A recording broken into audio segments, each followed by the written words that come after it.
حضرت جنید بغدادی دجلہ کے کنارے جا نکلے اور آپ کے شاگرد بھی تھے آپ کے ساتھ، تو وہاں بہلول ملے۔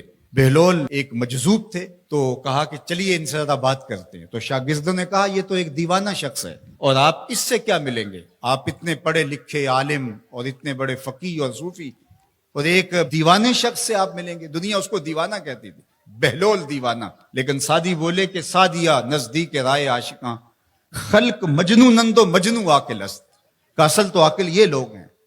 تو خیر حضرت جنید بغدادی گئے اور بہلول کو سلام کیا، کہا کہ آپ کون ہیں؟ تو کہا میں جنید بغدادی ہوں۔ تو کہا کیا کرتے ہو؟ کہا کہ میں پڑھنے پڑھانے کی ذمہ داریوں میں لگا ہوں۔ تو آپ نے فرمایا کہ کھانے کے آداب جانتے ہو؟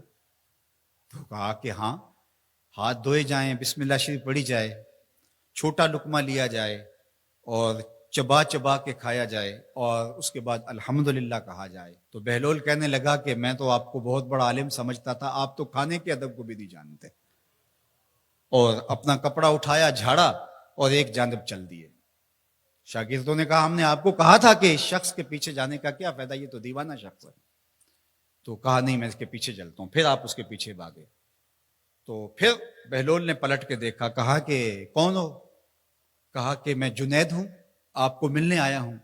تو آپ نے پھر ایک سوال کیا، گفتگو لمبی ہو جائے۔ تیسری مرتبہ بھی جب وہ اپنا دامن چاڑ کے گزرے تو پھر آپ آگے بڑھے۔ انہوں نے پوچھا کون ہو؟ انہوں نے کہا کہ میں ایک عام سا شخص ہوں، تو آپ کے پاس جو ہے وہ سیکھنے آیا ہوں۔ تو کہا کہ میں نے تم سے پوچھا تھا کہ کھانے کے آداب کیا ہیں، تو تم نے یہ بتایا تھا۔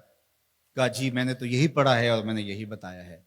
تو کہا کھانے کا سب سے پہلا ادب یہ ہے کہ لقمہ حلال کا ہو، باقی لقمے چھوٹے چھوٹے توڑ کے کھائے یا چبا چبا کے کھائے یا جو ہے وہ پانی پہلے پیے یا بعد میں پیے، کہا یہ باتیں بات کی ہے، سب سے پہلا ادب کھانے کا یہ ہے کہ لقمہ طیب ہو، لقمہ طاہر ہو، لقمہ پاکیزہ ہو۔ اللہ اکبر۔ تو ہمارے رب نے ہمیں پاکیزہ رزق کھانے کی تلقین فرمائی ہے۔ تو اللہ کے محبوب علیہ السلام نے اس شخص کا ذکر کیا جو لمبا سفر کر کے آیا اور وہ کعبۃ اللہ کے سامنے کھڑا، وہ اللہ تعالیٰ جل شانہ کو پکارتا ہے اور کیا کہتا ہے، یا رب یا رب، اشعث اغبر، اس کے